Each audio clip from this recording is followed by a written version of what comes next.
Okay, welcome everyone to the Area 6 A&R Lunch and Learn on lawn care.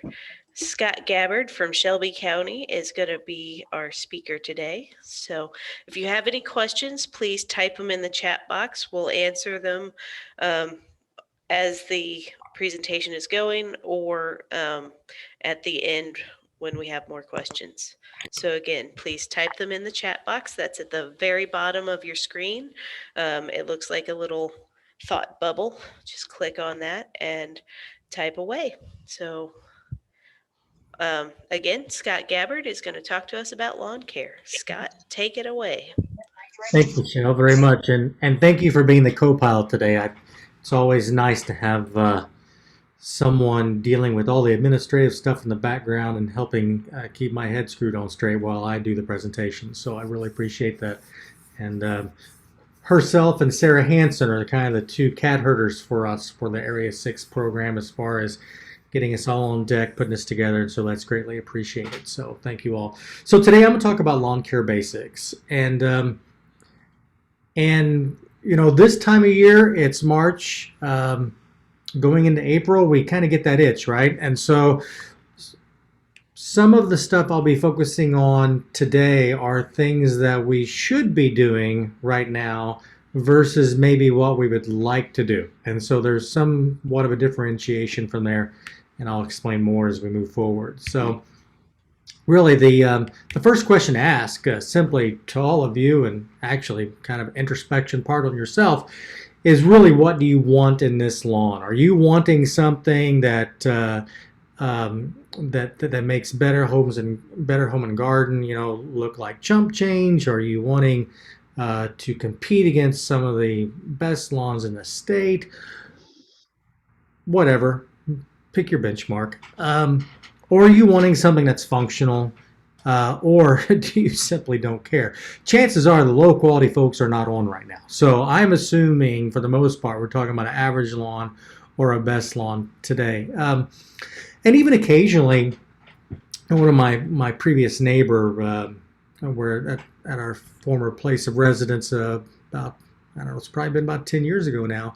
My son got one of those plastic cars, right, with the battery, and he was probably 5 years old and maybe even younger than that. And he was running hot laps around the house and continuously, as a 4 or 5 year old boy would do in a plastic car and a battery. And when he was doing that, he, of course, ran a track eventually because he turned right back to the deck and hard right turn slid, and another corner of the house, hard right turn slid. And so, yeah, he tore up the grass. And my neighbor walked over, and I was lamenting a little bit, not too much. And he looked right at me because his boys are about 10 years older than my own son. He looked right at me and he said, the grass grows back. I'm like, you know what? Excellent point. This too is fleeting, if you will, as far as time. And so with that in mind, so sometimes the average lawn works, and then you work your way to a best lawn. And sometimes when you have a best lawn, then you have kids, and you work back to an average lawn. So it really does depend on where you are, both maybe from a financial standpoint, health standpoint, several things. But so today I'm going to kind of focus on the average, but also have definite points for the best lawns too. Because if you're kind of like me, you have that competitive spirit occasionally that where, okay, you want to be better than the neighbor. And that's fine as well. So, real simple here from the beginning. We're talking about the grass cycle. Right now, your grass is dormant, with maybe a few exceptions, since we do have some people registered from all over the Midwest. If you're further south than me, 100 miles or so, maybe not dormant anymore. But the point is that our grass is coming out of dormancy right now. It just kind of sits there all winter long. It might grow a little bit here and there, but for the most part, it's sitting there dormant. It's usually off green, parts of it dies. But then we hit that flush cycle and it starts to take off. And so when we have that, the springtime, the temperatures warm up, the ground warms up, and with that, the grass starts growing. Carbohydrates start moving up to the grass blades, and things green up and really take off. I won't go too much into fertilizer right now because we'll hit that here in a few minutes. But What's happening naturally right now and happened all winter long is that your organic matter, that thatch and other things, earthworms still kind of doing their thing, is that all this organic matter has been breaking down. And as it breaks down, it's releasing nitrogen naturally into your soil.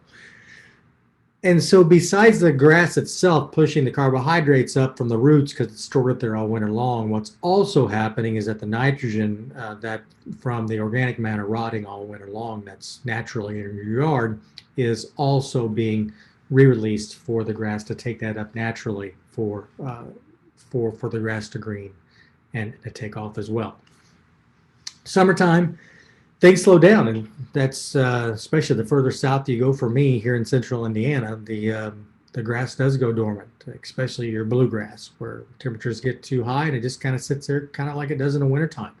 It does depend upon the grass species and kind of your mix, that type of thing. And of course, if you have a warm season grass, which we'll also cover here shortly, that grass is kind of in its full swing in summer.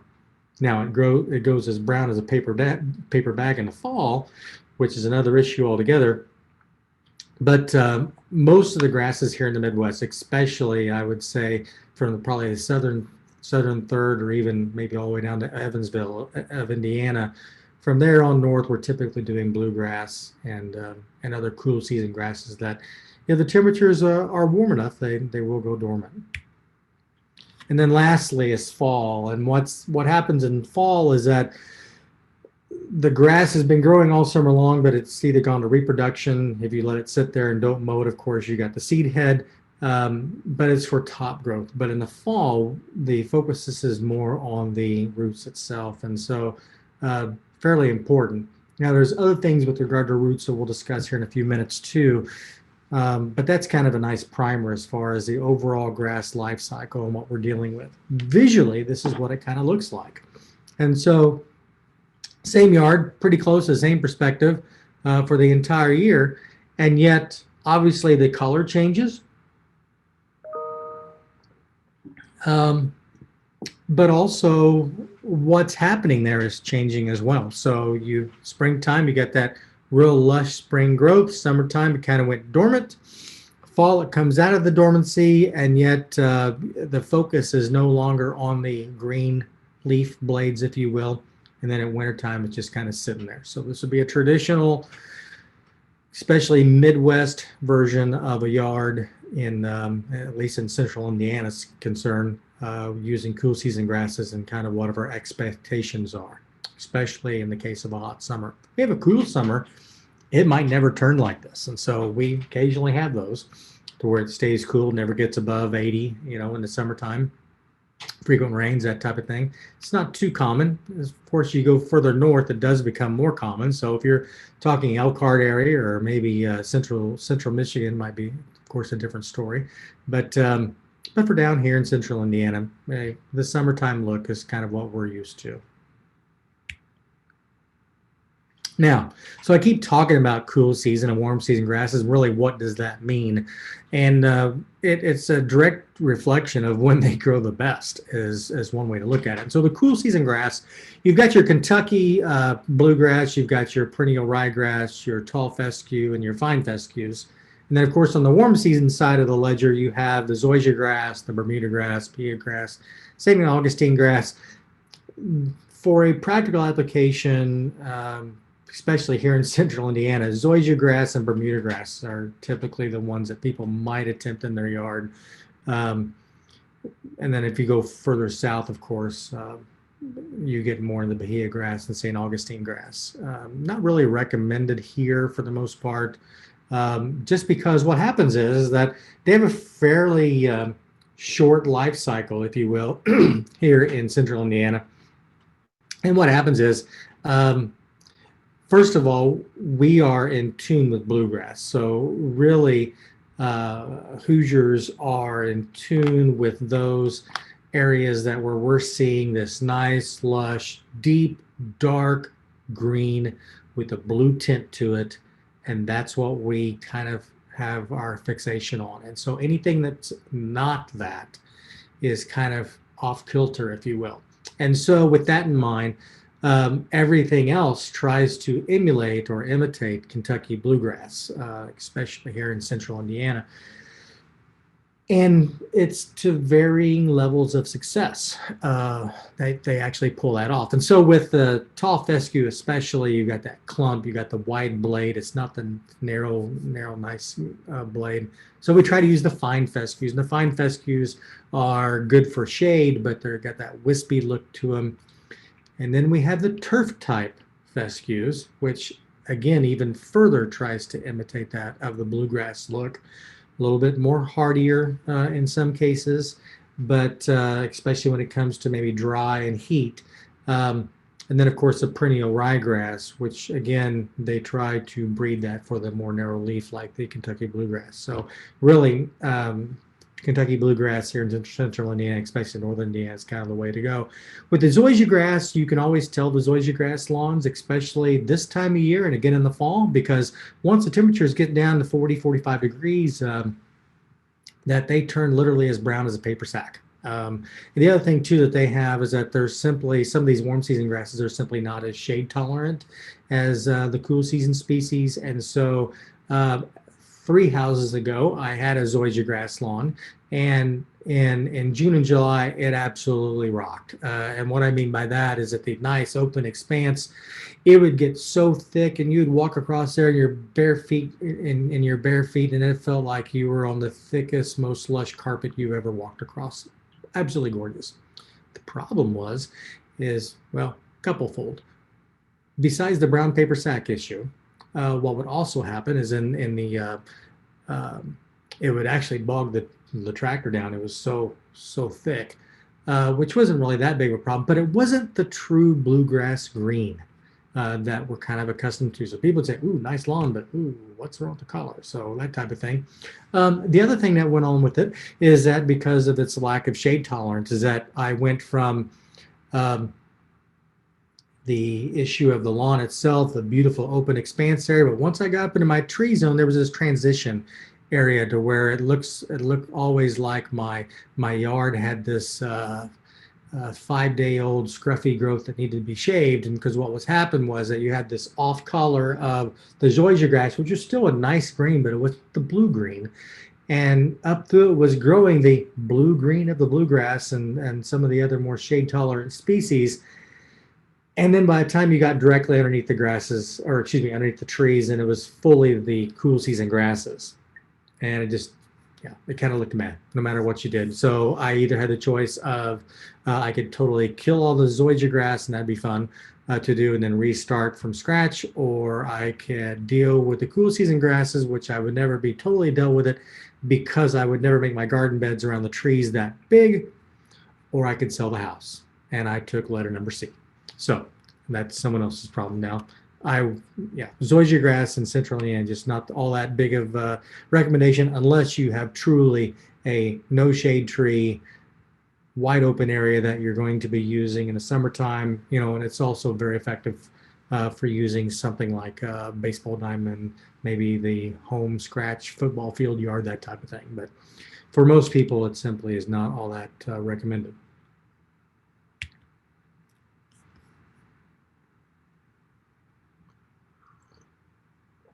So the first attempt today of dropping into the chat is that I will be dropping some links in the chat today, and so here's the first go. And so this is this particular link right here is mostly of what I'm going to be talking about today. So with that in mind, even if we do run out of time because of questions or something like that, is that make sure that you copy and paste, or you can go ahead and click on those links and maybe pop them up in another screen and save them for later use. But want to point out that this is really one of the big sites that for especially Indiana residents that you'll want to spend some time on with regard to that, because almost everything I'm covering today at kind of a rock skipping the pond level somewhat is going to be in much greater detail there on that particular website. Not only that, we've got newsletters that are posted there as well, especially under resources. We got a newsletter that's posted. Also under the resources are publication for homeowners, and of course we're going to talk about the calculator. Now, an issue that we're having right now that Michelle and I discussed prior to everyone coming on is that Purdue is obviously having some internet issues today. So I'm not VPN right now. I'm actually fully on the internet to kind of bypass Purdue, if you will. But I know that the servers and computers at Purdue right now are having some issues. So if you are out there right now and you just copied, pasted, and dropped that into one of your other computer screens or something you have off to the side, and it's not coming up, just say that's a known issue, and we'll deal with that. So, and I noticed too when I copied, I accidentally got that colon in there. So not to mess people up, I'll do one more time in the chat. All right. So, and also too, if some of you, I see some people are still coming in, that type of thing, bear in mind too, if you are getting bounced out because of internet connectivity, you'll probably want to go ahead and copy some of these links and put them in a Word document or bookmark them on another page or something. And the reason being is that once you come back in, the chat will be where you got in that time. It typically doesn't have memory, if you will. And so bear that in mind, to where people that are just coming on now are just seeing what I just posted, not what I posted 2 or 3 minutes ago. Okay, another site too that I want to make you aware of, because even though like in all things in life, we have rules of thumb, right? To where some general stuff that we go by, there's a different way of looking at this as well. And I'm going to allude to this in different ways today when we discuss it. It's the idea of the Michigan State Growing Degree Day Tracker. Absolutely love this site. It's something that I kind of keep tabs on through the entire, especially the early summer months from, say, April to mid-June.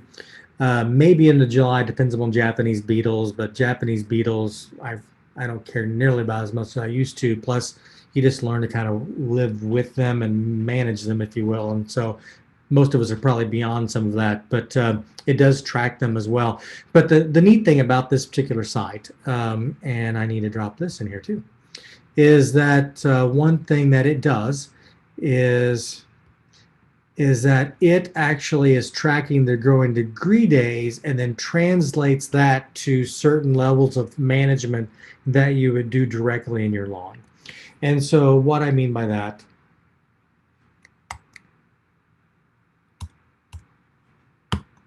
and I think I'm just going to show you directly. So let me cancel out of this real quick. So I'm going a little off script, and I don't think most of you care, because death by PowerPoint, sometimes you like a little spice in your life. We're going to look at this guy here. And so, okay, Michelle, if it's not there, let me know. But this is the Growing Degree Day Tracker at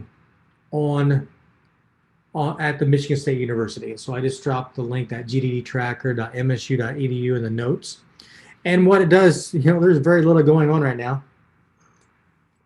What I did here was that you'll see that I put in my zip code. If I put in 46176, that's the office, and so it'll move a little bit further south. Let's see, it's probably when you go live. So you can.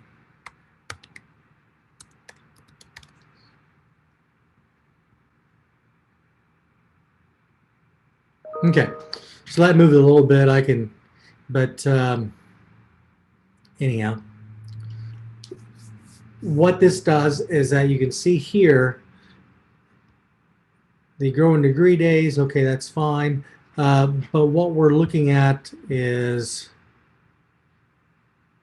see, and we're going to go something else here, crabgrass. Okay, so crabgrass, you'll see here that, and I need to also, I think, change this to, there we go. So what it shows, it gives you some idea of when to actually start considering doing some crabgrass or annual bluegrass pre-emergence. And so you'll see here we're early, especially the northern part of the state.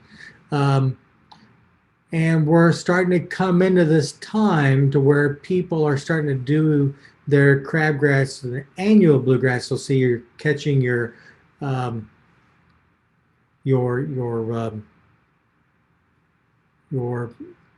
bluegrass as well here. But then moving on a little further is that if we look at crabgrass germination, we'll see that it's way south of us right now. So what will happen as the summer or as spring moves along is that you'll see when to actually, as far as the germination prediction, that type of thing. So we're talking about the different type of controls for for crabgrass, right? And so some you do it at germination, some you do it prior to germination, those type of things. And so what this model does is looking at weather data across central United States here, and you can watch it as it marches up the screen. And so let me go back here to the crabgrass pre, and you'll see that we're moving into optimum. It's going to be in the next couple of weeks or so, we'll be in the optimum here. And that's going to vary from year to year. And so what I mean by that is that you might see on your label that on your label, okay, well, here's your dates. Well, another way to look at it also is actually what is based upon what's your current conditions. And as we go into the 2021 spring, not the last 10-year average type of spring that we may or may not be having. And so I absolutely love this site, and it's a great way to follow how things are happening or what your expectations are as far as things coming along. So Japanese beetle, of course, is just a nightmare in the future at this point. I don't think it's even going to come up for me. But the point is, yeah, totally off the radar right now, which is kind of what you would expect right now. But for us, first week of July, or excuse me, probably last week of June here in central Indiana, depending on the weather, of course, and the spring we've had, and the amount of growing degree days we've accumulated, whether or not we're in the close or the adult emergent stage. So typically I see mine here just south of Indianapolis about the last week of June every year. But you know, it's been as early as maybe the second week of June, depending upon the weather. So anyhow, and maybe how much I'm outside, I have no idea. All right, so with that, we're going to go back to the PowerPoint.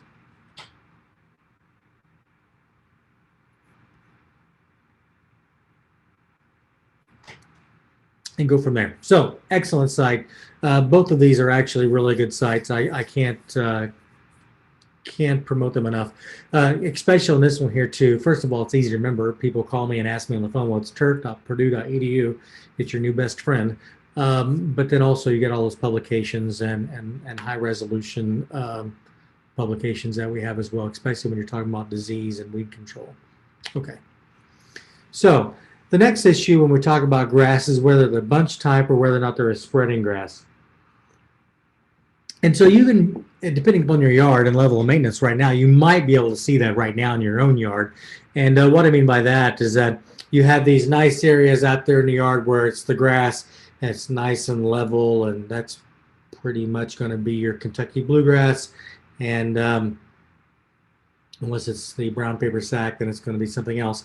And then you have these other grass, like these clumps of larger green grass that's out there, and that's going to be your fescues. And so the fescues kind of grow in these mounds out there in the yard, and whereas the bluegrass has this nice steady go. They both have rhizomes to where you have root shoots that then go up and come, but the way that the bluegrass works is a little bit more desirable. Eventually the fescue will fill in all the way, but I'm not sure that any of us will live long enough to see that. Mowing. When we talk about mowing, and we're going to hit this pretty hard, is that I always say mow high for better turf health. And that's not just Scott saying, that's turf agronomists again and again and again. And the other thing is too, is that you really don't want to take off more than a third of the leaf area at a time. So what that means in the springtime, you might be mowing twice a week to make it to where you're not hacking it down to half off at a time, because when you do that, then you start getting into the undergrowth. It takes longer for the grass to recover, and there's a lot of other issues going on there. Plus you have more clippings you have to deal with, it basically be a hot mess on you. Also, the other thing too is I always return the clippings to the lawn. The grass breaks down fairly quickly. If you've got a lot of thatch there, then there's maybe some other issues that you might want to consider with regard to your lawn that's happening out there too. The other thing issue as far as mowing, it says grass is not under stress, and that's pretty simple. Is that if we're in a drought phase or super hot out there, don't mow it. Just let it sit. It might get a little scruffy, you know, some areas, part of the yard, that type of thing. But when you go out there and mow that grass, then the grass has to heal itself and then start regrowth. You're also wounding it at the top and allowing for some water and vapor and other things to escape. And so when you do that, um, don't do it in the middle of the drought. Just let it sit there for a little while. So what that means is that in the middle of summer, it gets super hot and things start to go dormant. You might only mow once every other week. And in some cases, if we start heading into a drought, or it's just super hot for long periods of time, like we've had within recent memory, is that you literally might not mow your yard from weeks on end. So some people like that weekly habit of going out there, putting on the headphones, blocking out the world, and enjoying that 30 minutes to 5 hours worth of peace. I get it, I understand it, but it might not be the best thing to do for your yard itself. So when we talk about clipping them and why we talk about 3 inches, I know this kind of looks like, those of you that know sea creatures, kind of looks like different pictures of Man of War. It's really not. These are some clumps of Kentucky bluegrass taken away, and the roots are washed off, and it's showing you the direct correlation of mower height versus how much roots you have. And so just like a lot of things, it's the things that you don't see that aid the overall health of the grass that you have versus maybe just the visual. And so really a lot of the maintenance and a lot of the maintenance schedule that we have and we'll discuss today goes back to the roots. Healthy roots means healthy grass. And ask yourself other questions too. Do you think your weeds are more competitive if this is what the grass has to offer? Or do you think that weeds are more competitive up against something like a monster like this?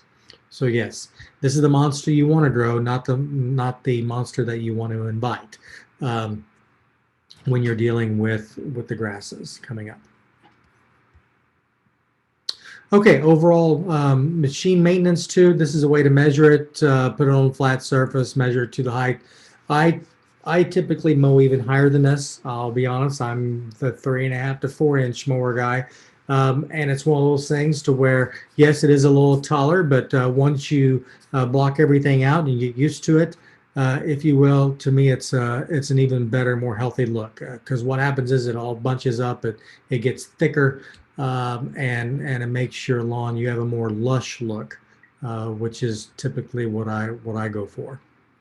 Machine maintenance, like that little quote there, sharp knife cuts the quickest, hurts the least, and that's the same thing with the grass. And so the reason we want to do that is that I want to show this picture first, and we'll have it come up in the film here in a few minutes.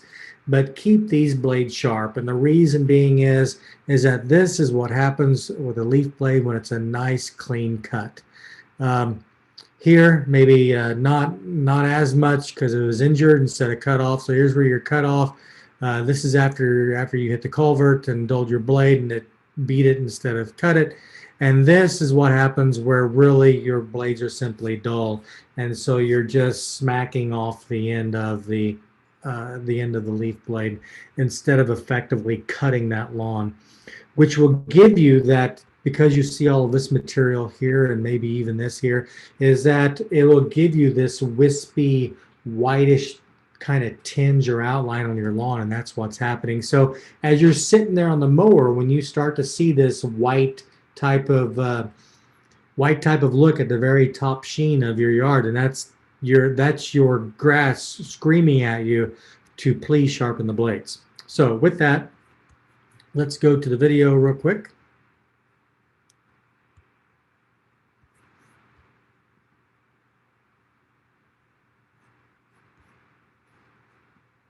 maybe. Hello and welcome to my work shed. First thing I want to talk about out here are the blades themselves. And so when I mow my yard, the one thing that I do is I mow fairly high. And because of that, lift is an issue always. And so the different blades that I have, I'm going to show you.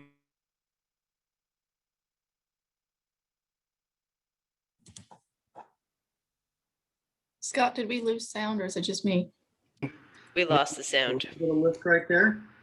But for the most part, Better. Sorry about that. I muted myself as I squirm in my chair, and I didn't realize it mutes the video. So let me start over. I apologize. Thank you. yard, the one thing that I do is I move fairly high. And because of that, lift is an issue always. And so the different blades that I have, I'm going to show you a couple of ones. Of course, now these aren't necessarily pretty close to being recycled right now, but I think it teaches the point. First of all, we start out with a blade that's fairly flat. So you can see maybe just a little bit of lift right there. But for the most part, this particular blade simply, and you can see maybe a little bit right there as well, is that this blade, of course, cuts the grass.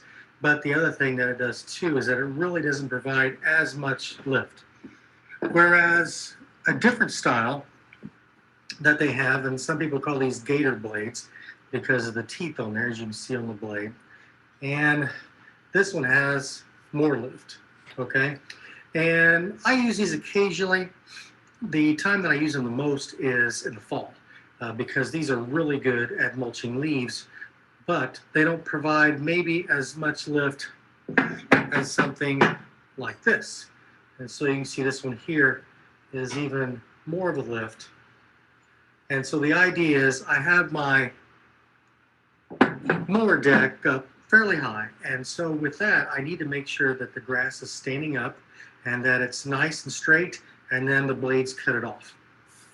Now, with that in mind, the other thing you need to deal with this time of year is actually making sure that your blades are nice and sharp. Now, these blades have not been sharpened yet. And so you can see right here where it's hit something, and so it's bent it. And then on this side here, you can see, of course, that notch. Now, one thing that I will do is that I will go in and I will actually grind it down to where that's level, and then all the way across, and then like that notch there, and I'll do both sides, okay? And then I will come back and then put a cutting angle on it, also with the grinder, and then I will finish that off with a file. Now, a couple of things to bear in mind is that you've got to do this slowly, and you can't get the blade too hot because there's a lot of heat and sparks, of course, generated when you do this. But take your time, because the other thing you need to do is make sure that the blade is balanced. Now, there's no special magic as far as telling whether or not the blade is balanced. A quick and easy way to do that is that while you're filing and grinding and starting to put in your finishing touches, is that you simply take a screwdriver that's smooth on the side and then see if the blade basically remains balanced. If you don't, if you grind off too much of one side versus the other side, then what will happen is when it's unbalanced, then you'll get extreme vibrations on the deck. And so that will distribute to the tractor itself or the push mower, and might contribute to some wear within the bearings and pulleys and things like that on the deck itself. So keep that in mind, is that if you are trying to refurbish your blades, there's also people that actually do this. So you might check with your local lawn care provider as far as people that sell the mower decks and stuff, things like that, and see if they either provide that service for a fee, or if they know someone in your area that might do it for you for a nice professional finish. For me, it's quick and dirty, and I do it about 3 times a year, because the idea behind a nice sharp blade is that you actually want to cut your grass. If you don't, then what ends up is that the blades themselves, when instead of cutting it, you actually beat the top of the grass off. And you can actually see that on the grass itself. If you get down on your hands and knees and look real close, it'll be nice and frayed at the end where the top of your blade of grass was beat off instead of actually cut off. And so if you're If your blades are beginning to dull, and once again, instead of cutting it, other things happen as far as the tops of the grass actually get bludgeoned, then you'll see this nice, potentially at a distance or looking at it at an angle, a nice white frosting on your lawn. And that's another indication that you might need to have your blade sharpened.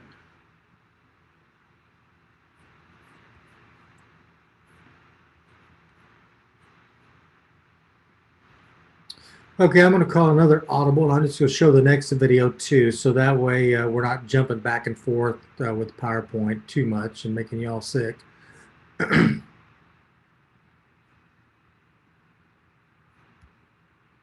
First. And so now you can tell that this lawn and garden tractor here is still ready for winter use. So you all can thank me, because this is one of the reasons why we're not getting that much snow right now. Is that, of course, fully set up and still waiting on spring, and yet we still might get that one last snowfall event.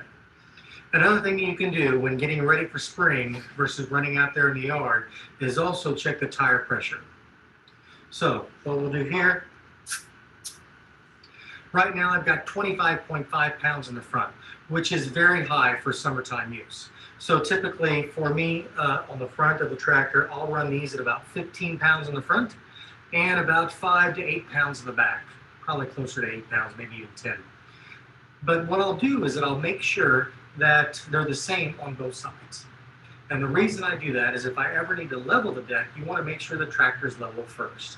And so one thing that you might see is that if out there in your yard that you continuously have where you mow the grass and one side's higher than the other, one of the first things to check is actually that air pressure, because if you have a tire that's down, then of course the deck will lean accordingly. So if you're setting your deck and actually have to level it as well, you want to make sure you start out first with a tractor that's level, and you do that by checking the tire pressure. The next step is the grease on the mower deck and the tractor itself. And so you can see here on top where every blade is, you'll have a grease cert. You'll also have them back here on the yoke of the PTO shaft if your tractor's equipped that way. But this particular deck has several grease certs on it.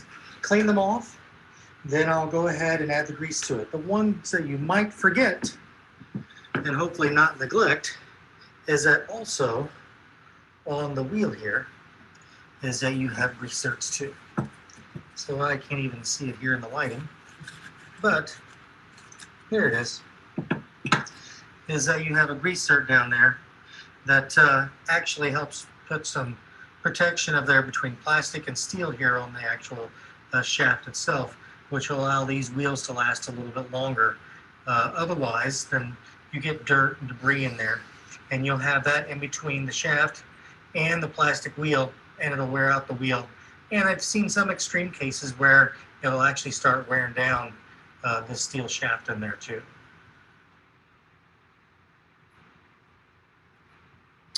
Okay, so one reason probably the main reason why I showed those two clips was that, as I mentioned very early on in the program, is that we want to jump out there and do things in the lawn, and sometimes we shouldn't be doing them yet. And so there are some chores, winter chores, going into spring type chores that still need to take place, and those are two good ones coming in. The other one too, I had some video with regard to changing the oil. That particular tractor is 25 years old. It has over 1,300 hours on the deck and the tractor itself, and yet it still is fully functional just through maintenance. And so it's I've got a few things. I'll actually probably take it in to have a few things clipped, but as far as tighten things like that. But overall and in all, it's a year-round tractor that I use, not only for the snow removal and for mowing, but for other tasks as well around the yard. So something to keep in mind. Other tractors, of course, are different, but one thing you definitely want to look for is those grease zerts. I just cannot emphasize that enough. If you really want your machines to last a while and stuff, you got to take good care of them. So that they take good care of you, which kind of goes along here. is that machines are men are so intent on having carried them far away from the old sweet things, and so that's kind of like a tongue-in-cheek to where we all talk about the good old days.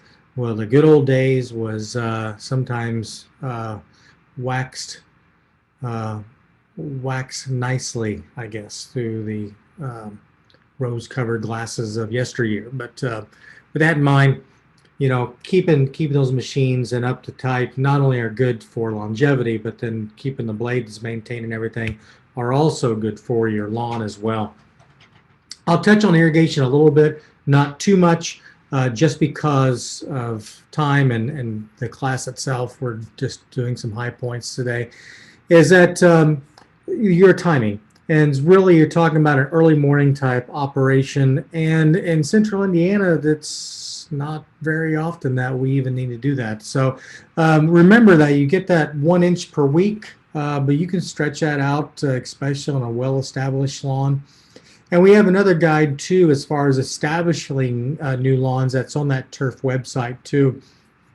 That really the water cycle is different. So once again, you're watering for the root, not necessarily the top growth. The top growth. So you want to keep that root alive.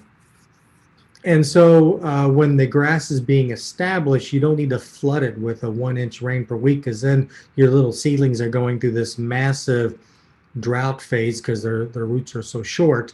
And then later on, you flood them with 1 inch rainfall. And so that's where that's metered out a little bit to where maybe 3 times a week and only a third of an inch. And then you do twice a week at half an inch, that type of thing, as the grass starts growing. And then once it hits maybe the teenage years or early adulthood grass, if you will, several weeks down the road, then you start doing the 1 inch per week, and then maybe stretch it out to 1 inch every 10 days, and then 1 inch every 2 weeks, that type of thing, to get it firmly established.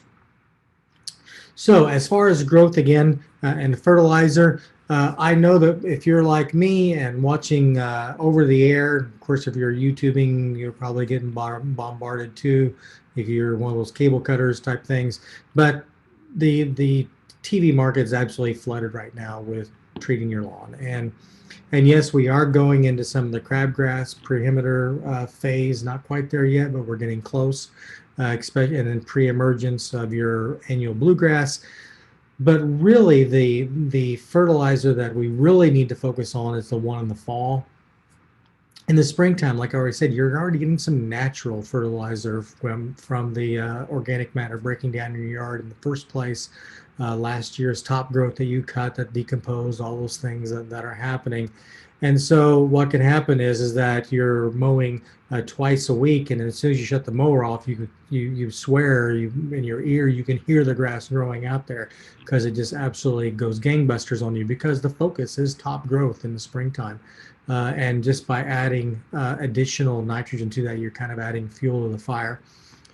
So that we're going on to our type of fertilizer recommendation is that we talk about maybe a pound per 1,000 square feet. I would say maybe even a little less than that in the late May type of an application. And that's for kind of your average yard going into the maximum lush yard, if you will. And the reason being is that nitrogen fertilizer is the poor man's fungicide. And so once again, you're keeping that grass nice and healthy. If you have or if we have, I guess, a very rainy season, a very rainy spring, then you're going to want to go ahead and consider maybe doing that earlier application of the late May application, because that'll give the nitrogen that's been washed out of the soil, you're replenishing a little bit to go and give it some more. Also along the nitrogens, that not all nitrogens are created equal. And the reason being is, and we have publications on this too as well, but the different types of nitrogen, this plain old urea that's not even coated, as an example, that stuff is on and then it's gone. It's either up in the atmosphere because it's too hot out, or it washes through the soil profile. But that is probably by far the cheapest nitrogen source that you're going to have, and it's what's in a lot of the bags. But still, again, if I back up real quick, is that the ones to really focus on these September, November, especially the November application, when it's cooler outside, the nitrogen, you put it out there and it stays out there and the roots absorb it. And so the September one, of course, is for all the yards, but you're going to use a slow release and possibly blend it with a quick release. But by the time November rolls around, you can use the quick release forms because it doesn't really matter at that point. So the slow release stuff is going to be more expensive for a couple of reasons, but bear that in mind as far as when you're actually applying the nitrogen.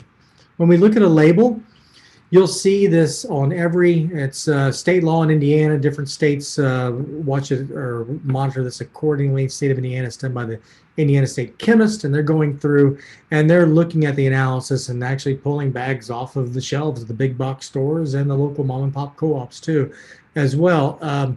Checking to make sure that indeed that what's on the bag is actually what you're applying. These fertilizer companies can go a touch over, but they can't go under.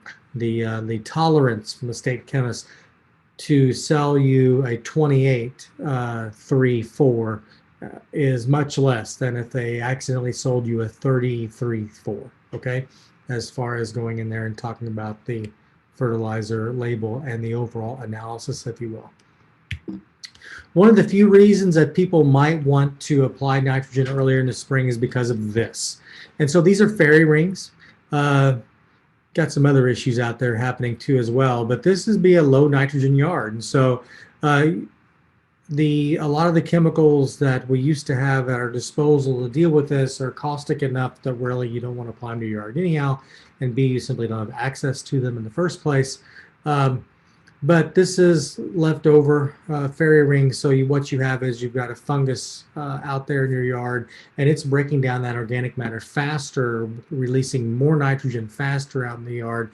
And so that to overcome that, you would apply some nitrogen to literally mask the problem. So the fungus is still there, still doing its thing. Can't really get rid of it. It's one of those facts of life. But what you can do is make the rest of your yard through nitrogen application as green. For that to work. So the way to do this, of course, you can also do it in a boom sprayer as well in liquid formulation. But the most common ones are either a drop spreader or through a rotary spreader. I always lean towards the rotary spreader, so you're spreading out a little more. The drop spreader, you have an issue with, yes, it's dropping it right there, but if you don't turn it off, or there's more of a chance of actually possibly getting it on there a little too thick. Now, several years ago, I had a situation where the lady accidentally killed her tree. And what she did was and she did with the rotary spreader, but it would definitely work with the drop spreader as well, to where she went up underneath the tree line, circled the tree, went on down. Then she came back and she got up to the tree line, circled the tree, with the fertilizer still on, came back down. She did that 3 or 4 times. And so the tree was getting more and more and more underneath that drip line, whereas, out in the yard, it was fine. And it killed the tree. It was just simply too much nitrogen. And I've also had situations too, to where someone goes absolutely bonkers on their application. They put out way, way, way too much, and they literally killed their yard in nice strips. So you could see where maybe the spreading of the nitrogen on the edges weren't as much, but right down the middle where they had it full-blown spreading it, they simply dumped too much. And so they end up striping their yard with dead super green throughout the yard. So sometimes too much is not that good of an idea. As far as establishing a lawn, we have, there's 2 ways to do that. We always recommend that you do it more in the August time frame. Some people are doing it now. I would say, actually, we're coming in, as far as central Indiana, we're coming into the phase where you would indeed, if you're doing a spring type application, that you would do that now. And the reason being is you need to get it established where the other grasses really take off and crowd out and other things going on. If you're doing a spring type application, you're probably not going to be doing any type of crabgrass control this year. So that's another thing to bear in mind, where if you do it in the August time frame, mid-August, depending upon the drought, essentially you're trying to time it to where you put the grass down, you've mowed your other grasses really low, you've got your weed control from under wraps. You go out there and you seed your lawn, and then the rains come and the temperatures cool off and your cool season grass takes off. And you've got enough top growth and root growth to then make it through the winter. So that's the thinking behind that. When you buy it, you're going to be looking at the seed bag. You're going to look at the overall purity of everything. And so really, you see this crop seed less than 0.5. The closer to 0 is always better. I would not definitely want it to be at definitely not over 0.5. Weed seed, prefer to see 0 there as well. And herb material, that's going to be during the packaging process, get that as low as possible. And of course, your purity and germination rate as high as possible. This is what it looks like on the seed bag here. Talk about pure seed. This is going to be a mix, of course. We'll talk about that a little more here in a second. So we talk about the August 15th to September 15th here in Indiana for the most part. It's pretty broad. But like I said, what you're looking at, you're trying to get it to where right at the end of the summer, super dry, super hot spell, that's when you get your grass in, and then you're going to have to probably water it anyhow at some point, but then the cooler temperatures combined with the natural rains that typically come in the fall as well as we get in the cooler season helps offset that, and then yet your grass seedling still has enough time to move on. This, of course, is going to be different for Michigan, as you'd expect as you head that far north. And it's going to be slightly different, too, when you go further south as far as the window. So if you have a question, if you're outside of the central Indiana, you can always ask your local extension educator. If you're in Kentucky, your county ag agent. So, okay. So what do you really need to do? One thing that you start off with is, okay, if you take your soil pH test, when your soil test, you can send that off and it's going to tell you your phosphorus and potassium recommendation. Those are the three main things that we base off soil tests. Nitrogen is something that we say basically a pound to a pound and a half per 1,000 square feet, because that's what the grass needs and utilizes every year. So that's kind of the no-brainer part. But if people go out and they say, okay, well, do I need to lime my yard? Oh my gosh, do not do that unless you've done your soil test and do it correctly, of course, so that it tells you whether or not you need to do that, because you can really mess some things up. Phosphorus and potassium, not as big of a deal, but what can happen is, especially with the phosphorus, is that you can run the issue of actually polluting our waterways and stuff with excess phosphorus. And so those that are in northwestern Ohio know all about that with some issues that they've had in that area. But bear that in mind, is that phosphorus is one of the main characters. Nitrogen is not too far behind as far as when it comes to algae blooms and things like that when treating the lawn. So there's some fertilizer you'll see now that they offer at, especially the big box stores, that they don't even have phosphorus in the bag for that very reason. As far as renovation, we're getting into that phase, if you will, as far as using a power rake or a core aerifier. Not a big fan of the one where you put the weight on and then you pull behind your tractor. You know, it's actually worth to go ahead and just rent the material. Same thing with seeding the lawn too. I'll put a plug in for that too, your local rent-a-center, if you will, as far as getting an actual slit seeder, which is a mechanical unit. You put the seed in the top of it, and then it actually shoves the soil to the side. You're literally, it's like a self-propelled drill for those in the farm, familiar with farm equipment, that you'll go out in the yard, and with that, it'll literally, you have direct seed to soil contact when putting that in. As far as problems, sometimes you have the obvious and maybe not so obvious. You something like, oh, it's got to be a disease. But also look at your surroundings and what's actually happened there, because sometimes you can suffer from sandbox turtle lid disease. You never know. So keep that in mind when you're working with your lawn, and it's not always. I would say when it's that perfect of a circle, it's probably not going to be a disease. But that being said, there's other things that are happening, and just like my neighbor told me years and years ago, I'm like, well, this problem will also pass. The other issue is shade, and so that slide messed up. Apologize, I fixed it earlier. Apparently, I didn't save it, but. Your grass needs X amount of sunlight, and so if it doesn't get it, then you have the issue of it gets thinner and thinner. And there's some cases, especially like Crimson King maples. I would say that your maple trees are some of the bigger offenders, where the light is simply, you just not getting enough sunlight on that lawn for the grass to take off. You can try things. There are creeping red fescues that are much more shade tolerant.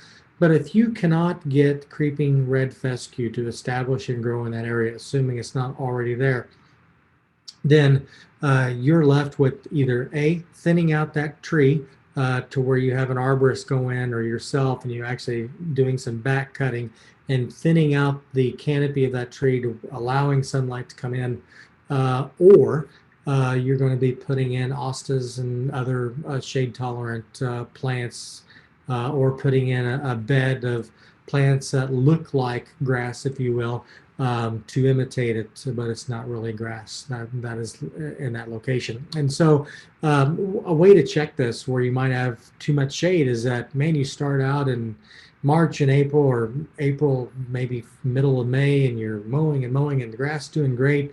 And then by July, it's seemingly gone. Well, look up and you'll see that the canopy is simply so full that the grass, again, is really stressed out, is not getting enough sunlight for it to move forward.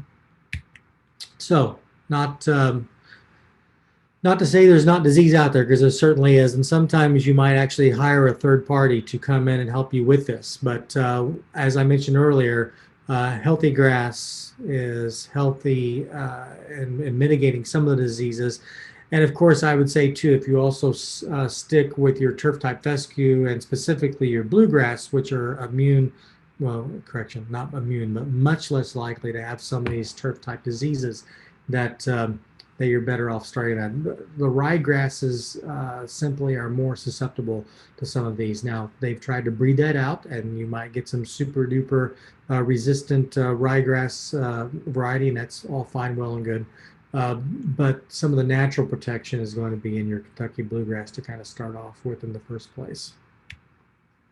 So broadleaf weeds, you got your winter and your summer annuals and your perennials, things like that, and that really focus on the time of year. And so this time of year, you have the stuff that germinated last fall. It's kind of sit there in place, and then as soon as it starts to get warm, like in the next couple of weeks, this stuff just seemingly just pops out of the ground. Well, it's been kind of sitting there all winter long, and then once it starts getting some growing degree days on it, then man, it really just absolutely takes off. And so these are things that why I push a lot of my weed control into the fall, and really as far as I can, because some of the ones that cause me the most pain, that and the perennials, are the ones that I can control in the fall type of an application. So here's some more winter annuals. These two look so much alike. They don't necessarily in the picture, but I will tell you that purple dead nettle and henbit look so much alike out in the lawn setting, unless you let them really go to flower and look at them really close, and maybe even the shepherd's purse. But definitely these two here, they look so much alike unless you really get a hand lens out and look at them real close. They kind of get confused, kind of one of the same, if you will. And to me, they're a winter annual and are controlled accordingly. Summer annuals are those type of weeds that really take off in the summertime, and so these are the ones like your black medic, your prostrate knotweed, and this nasty prostrate spurge that take off.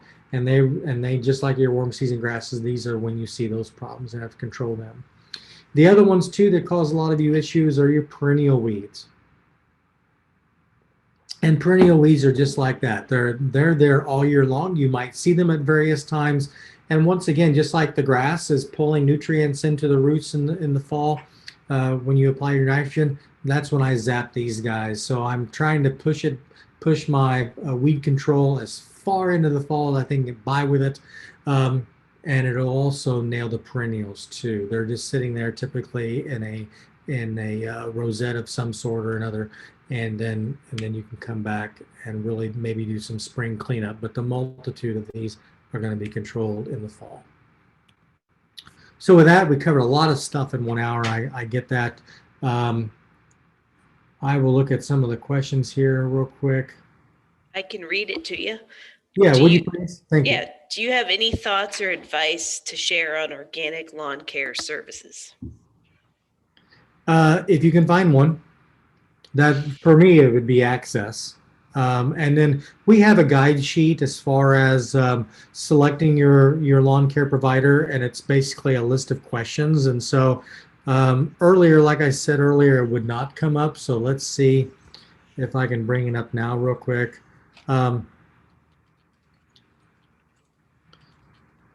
So let's see if the Purdue website is going to cooperate.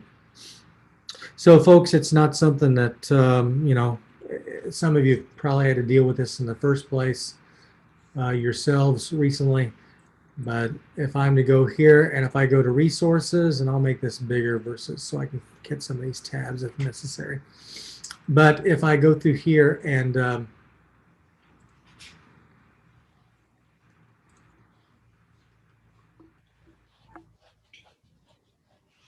go to publications for homeowners, yay, it's working at least a little bit, is that you have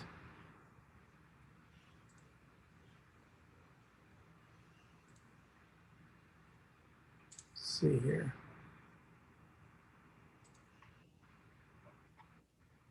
It's right there, AY26.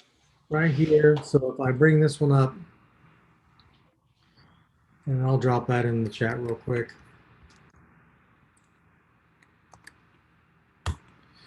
So that would be, and really this, it's the same process. So you're going to ask them a series of questions, and then whether or not you're comfortable with them, I would say that your choices are probably somewhat limited. But I will say, going back, and I just cannot emphasize it enough, is that letting that grass actually grow and not trying to make your lawn look like Pebble Beach, because it's not the same grass in the first place. And those guys are paid a ton of money to make that lawn look like Pebble Beach. Much more so than even what you're hiring from a lawn care service. That and they're not growing the same species. It goes on and on and on. Some of those guys use buffalo grass, really crazy stuff. But that being said, is that letting your, especially your bluegrass and your turf type fescues grow up a little bit higher, raise that mower deck and let those roots grow a little more. It goes a long way on the amount of weed control that you do. And so I've even, because of health reasons and other issues happened, there's been a few years where I did no weed control at all. And really, except for what my neighbors donated with regard to dandelions, it wasn't nearly as bad as even people, neighbors that were treating it, just because of how healthy the grass was in the first place. So. Next question. I'm curious to know things to help reduce the environmental impact of maintaining my lawn. I cut height, use composted chicken manure, and try not to water. But are there other things or other organic products that might be better?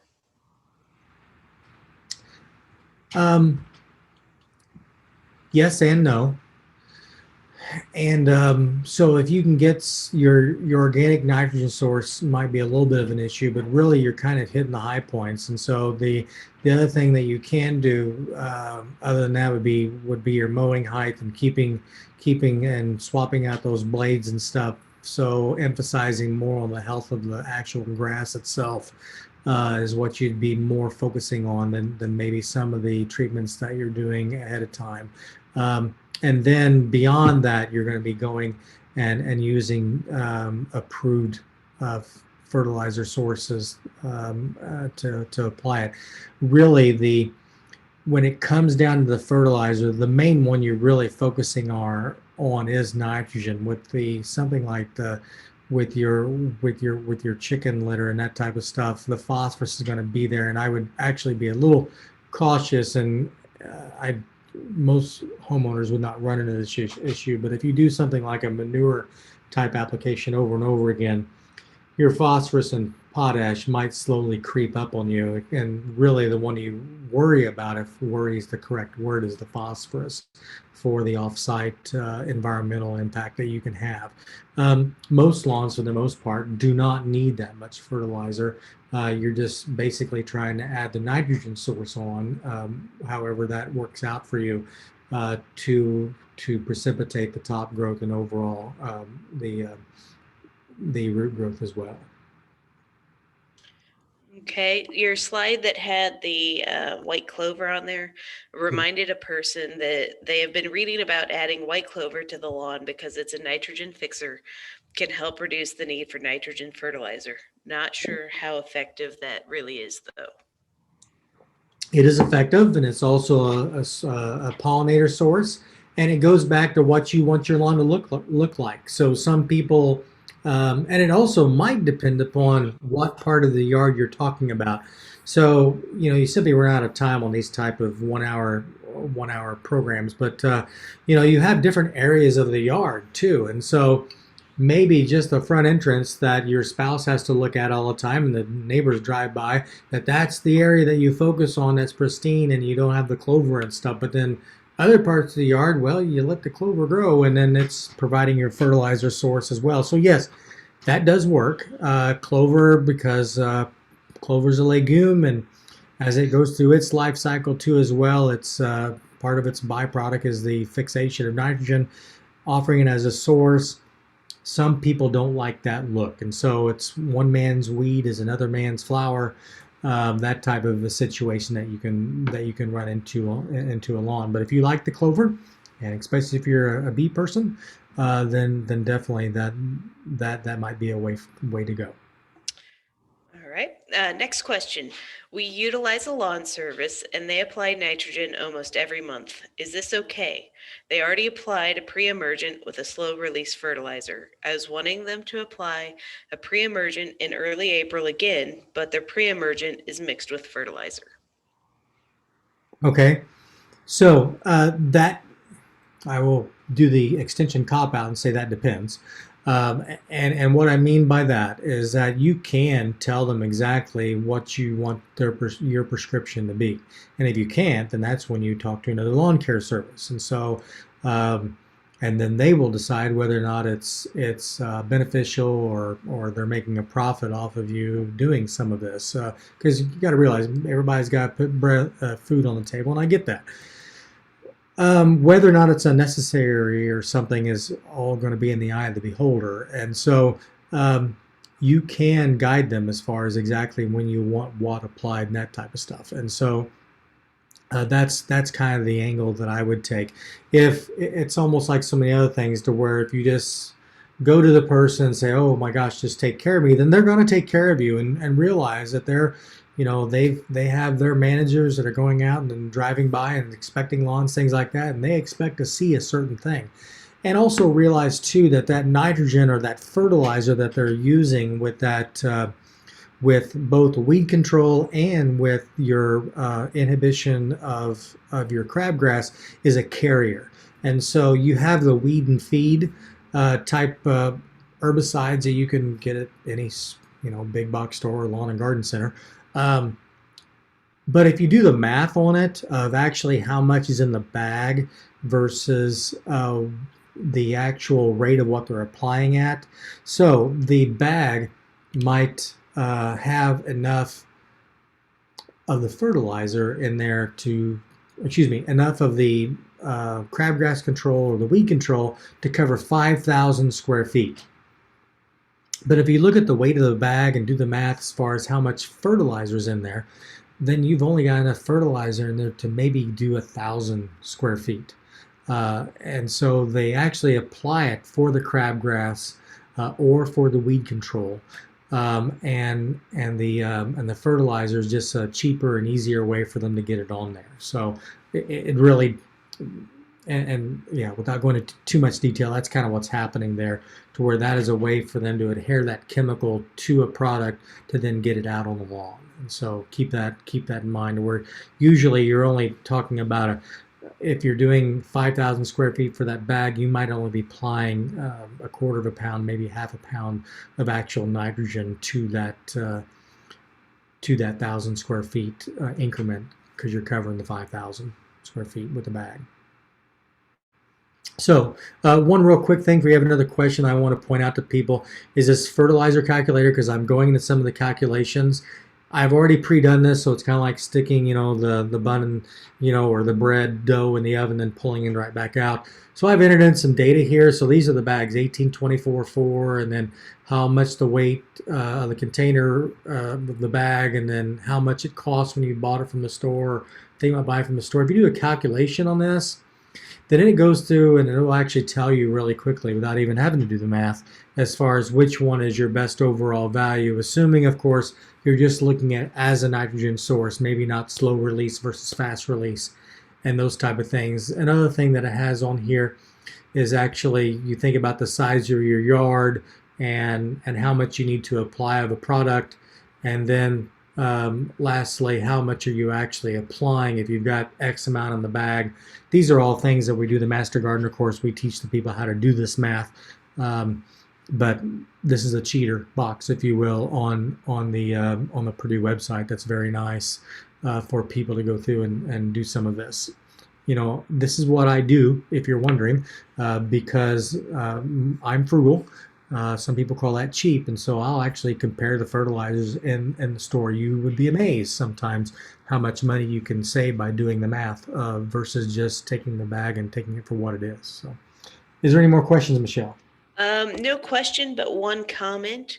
Lori Ecker planted micro clover and loves it. She didn't get many blooms, but that's what she wanted. So there you go. So, like I said, yes, clover is definitely an alternative. My dad. I went most of my life without ever doing any of this to someone's lawn, and it grew just perfectly fine. It was green in the spring, it was brown in the summer, and it was green again in the fall. So it's kind of like your expectations, that type of thing. And so if you're happy with all that, then that's great. Like I said, very early on, we're talking about different levels of management and also what your expectations are from a lawn perspective of whether or not because I guarantee you there are people on right now that love the clover and they like to see the bees, and they might even have an apiary around back, and that's great. And then there's others that absolutely hate that stuff and they want it to be nice and lush and grass only. So before everyone hops off, Sarah has posted a link for a post survey. Please click on that before you log off of Zoom, because we want to know what you thought and and a couple other things. Another question just popped up. So are you saying that I should only spread a pre-emergent rather than a blend? no, I am not saying that. I'm saying that the blend, that the fertilizer, usually, especially if you buy it yourself and apply it yourself, you're applying it for the weed control, you're applying it for the crabgrass inhibition, not so much for the fertilizer. You are getting some fertilizer, but like I've already showed you some of the tools here, if you're expecting, and maybe your lawn care provider is actually bumping it up and blending it themselves, or they're doing 2 applications, or there's all different things they could be doing to where they could be applying the nitrogen with the crabgrass inhibitor. In most cases, what you're doing, especially this time of year, like I said, your lawn really doesn't need that much nitrogen, especially if you keep it nice and lush in the fall. And you can focus probably more just on the crabgrass controlling the crabgrass and maybe your annual bluegrass.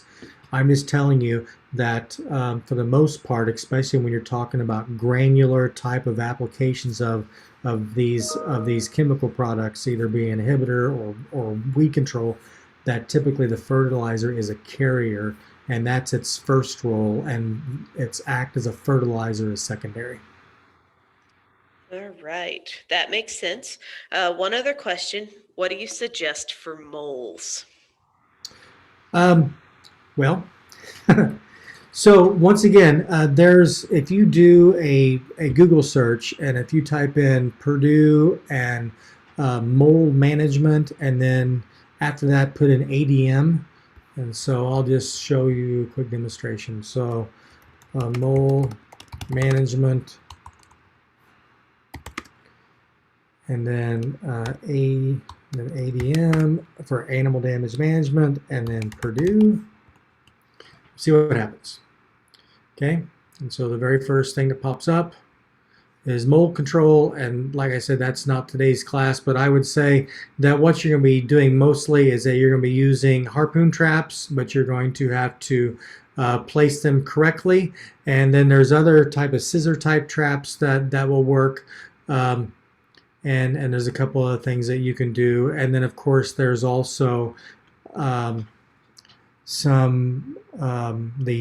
Tomcat Talprid, I believe, is the active ingredient control, which you're setting out there. With the main thing with moles is that realize you're not dealing with one mole, you're dealing with several, and you have to do it in high frequency tunnels, and that they're most easily controlled when the ground warms up in the springtime, because that's when the tunnels are closest, because they're following their food source, which the bugs and the worms and everything and grubs and everything come closer to the soil surface. That's what they're feeding on. It's more easily controlled in that time of year, and again in the fall and in the summer and in the winter time, they're harder to control because they're digging deeper. And I'll leave it at that and let someone else talk about that later.